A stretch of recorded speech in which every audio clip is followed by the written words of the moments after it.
مومن کا قید خانہ. نبی پاک صلی اللہ علیہ وسلم کی ایک حدیث مبارکہ ہے کہ جو دنیا ہے وہ مومن کے لیے قید خانہ ہے اور کافر کے لیے ایک جنت کی حیثیت رکھتی ہے.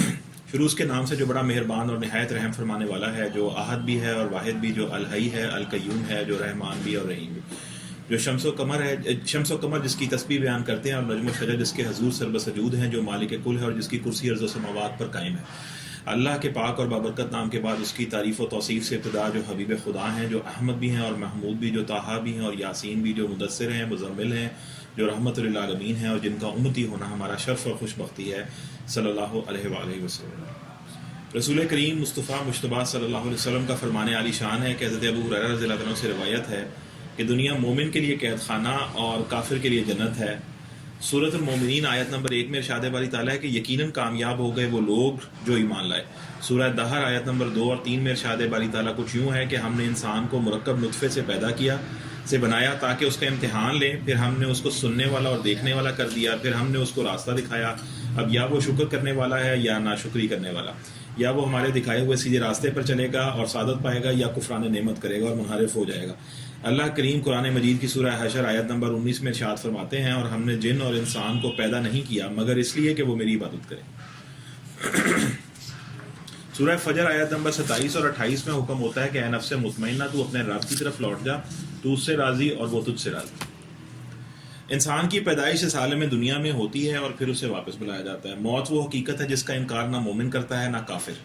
موت کو آج تک کوئی انسان روک نہیں پایا. جاتی روح کو روکنا انسان کے بس میں نہیں. انسان کا اس دنیا میں آنا ایک حقیقت اور جانا خود ایک حقیقت. اس پیدائش اور موت کے درمیانی وقت کو زندگی کہا جاتا ہے، دنیا کی زندگی. دنیا کی زندگی میں صحت، مال و دولت کا سامان مہیا ہو جائے تو انسان خود کو خوشحال کہے، بیماری یا تنگ دستی آ جائے تو خود کو بدحال کہے. بس زندگی کے مختلف رنگ ہیں.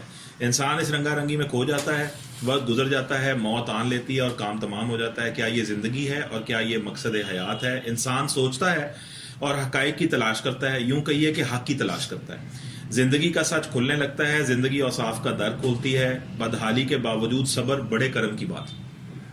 بدحالی کے باوجود صبر بڑے کرم کی بات ہے، اور خوشحالی کے باوجود ہوس بڑی ہولناک. صبر اور بے صبری، شکر اور ناشکری کے درمیان گمسان کا رنگ پڑتا ہے. صابرین اور شاکرین کی صف بندی ہو جاتی ہے اور بے صبر اور ناشکرے دوسری طرف صاف آرا نظر آتے ہیں. بس مومن اور کافر میں تمیز قائم ہونے لگتی ہے.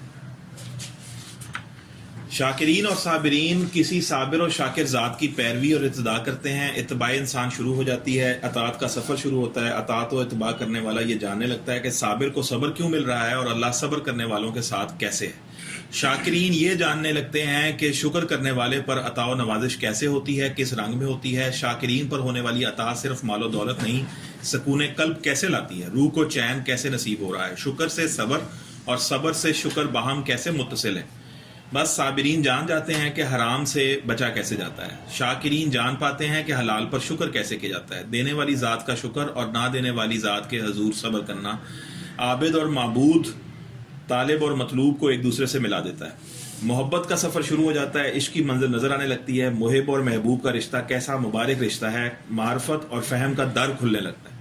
زندگی قائم رہتی ہے مگر زندہ رہنے والے انسان کا نقطہ نظر بدل جاتا ہے. زندگی محب محبوب کے مطابق گزارتا ہے، طالب مطلوب کے مطابق گزارتا ہے. زندگی کی ناہمواری اور وسائل کی تفریق بے معنی ہو جاتی ہے. مادی وسائل کی کمی کے باوجود باطنی قلبی سکون انسان کو غنی کر دیتا ہے. ایسے شخص کو ہی مومن کہا جا سکتا ہے جس کا ایمان اسے مادی زندگی سے غنی کر دے اور وہ محنت کرے مگر صلہ اور نتیجہ اللہ سے مانگے. اس کی زندگی کا مقصد دنیا میں رہتے ہوئے بھی دنیا کو بنانے والا ہو.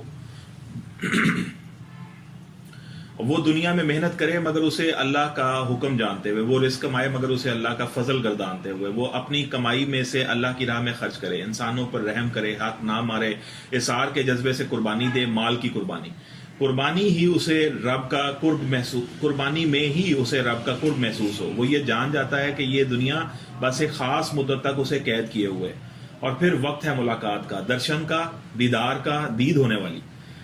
انجام سے باخبر ہونا بڑی مبارک بات ہے، اور اس کا ادراک ہر لمحہ مومن کو ہوتا ہے. وہ دل کی طہارت حاصل کرتا ہے، برے خیالات سے دور جاتا ہے، اس لیے کہ اسے معلوم ہے کہ اللہ طہارت رکھنے والوں سے محبت رکھتا ہے. وہ توکل کرتا ہے مادی وسائل پر نہیں بلکہ رب کی ذات پر، کیونکہ وہ جانتا ہے کہ اللہ توکل کرنے والوں سے محبت کرتا ہے. شکر کرتا ہے تو رب کی محبت میں، صبر کرتا ہے تو رب کی محبت میں، دوسرے کو اس کے حق سے زیادہ عطا کرتا ہے، احسان کرتا ہے کیونکہ وہ جانتا ہے کہ رب احسان کرنے والوں سے محبت کرتا ہے. وہ بخل سے بچتا ہے، اللہ کی راہ میں خرچ کرتا ہے، وہ یتیم سے محبت اور سائل کی حاجت رفع کرتا ہے، وہ خود سے زیادہ خدا سے محبت کرتا ہے. اسی لیے وہ خدا کا قرب چاہتا ہے، اور خدا کا قرب خدا کی بندگی اور عبادت میں ہے، اور عبادت عبودیت میں ہے. عبد کی یہی شان ہے کہ وہ خدا کا عبد اور بندہ ہے. خدا کے بندے کو ہی مومن کہتے ہیں. مومن کی صفت عالیہ یہ ہے کہ وہ رب کے حبیب جناب محمد مصطفیٰ صلی اللہ علیہ وسلم کو محبوب رکھتا ہے، ان کے حکم کے سامنے اپنی چاہت کو پست رکھتا ہے، ان کی آواز سے اپنی آواز پست رکھتا ہے، جیسے سورہ حجرات میں ارشاد باری ہے. اور یہی اللہ کے فضل کی سب سے بڑی نشانی ہے کہ وہ انسان کو اپنی اور اپنے رسول کی اطاعت عنایت فرمائے. یہی مغفرت کا پروانہ ہے، جیسے سورہ آل عمران میں ارشاد باری تعالیٰ ہوتا ہے، اے نبی صلی اللہ علیہ وسلم، آپ صلی اللہ علیہ وسلم فرما دیجئے کہ اگر تم خدا تعالیٰ سے محبت رکھتے ہو تو تم لوگ میرا یعنی رسول اکرم صلی اللہ علیہ وسلم کا اتباع کرو، خدا تعالیٰ تم سے محبت کرنے لگیں گے، وہ تمہارے سب گناہوں کو معاف کر دیں گے، اور اللہ بڑا معاف کرنے والا اور بڑا عنایت فرمانے والا ہے.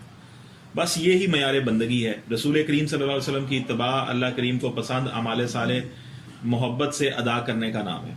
جوں جوں انسان محسن انسانیت رسول کریم صلی اللہ علیہ وسلم کی محبت دل میں محسوس کرتا ہے، ایمان راسخ اور اعمال صالح ہونے لگتے ہیں، اور اللہ کی محبت عنایت ہونے لگتی ہے. اللہ کی محبت عنایت ہو جائے تو دنیا حقیر لگتی ہے، مادیت سے نکل کر انسانیت کا در کھلتا ہے، دوسرے انسان کے حقوق ادا کرنے کا ڈھنگ عطا ہوتا ہے، رشتوں کا تقدس عطا ہوتا ہے، اور دنیا مال و دولت حرص و حوث کی وہ آگ جس میں دوسرے انسان جل رہے ہوتے ہیں، انسان پر وہ آگ گلزار ہو جاتی ہے.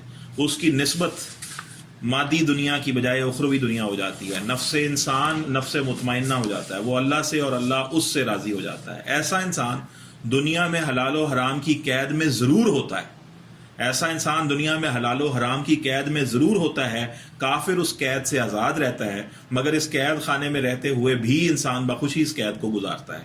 اس کی اللہ سے اور دوسرے عالمین سے محبت دنیا کی محبت سے بلند تر ہوتی ہے.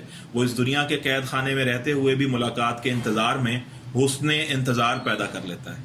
اللہ ہمیں بھی اپنے اور اپنے حبیب صلی اللہ علیہ وآلہ وسلم کی محبت عنایت فرمائے، اور صاف کریمہ عطا فرمائے، اور زندگی گزارنے کے اعلیٰ اسلوب عطا فرمائے، اور دنیا کی اس مادی قید میں روحانی خوشبو ہمیں اپنے حصار میں رکھے.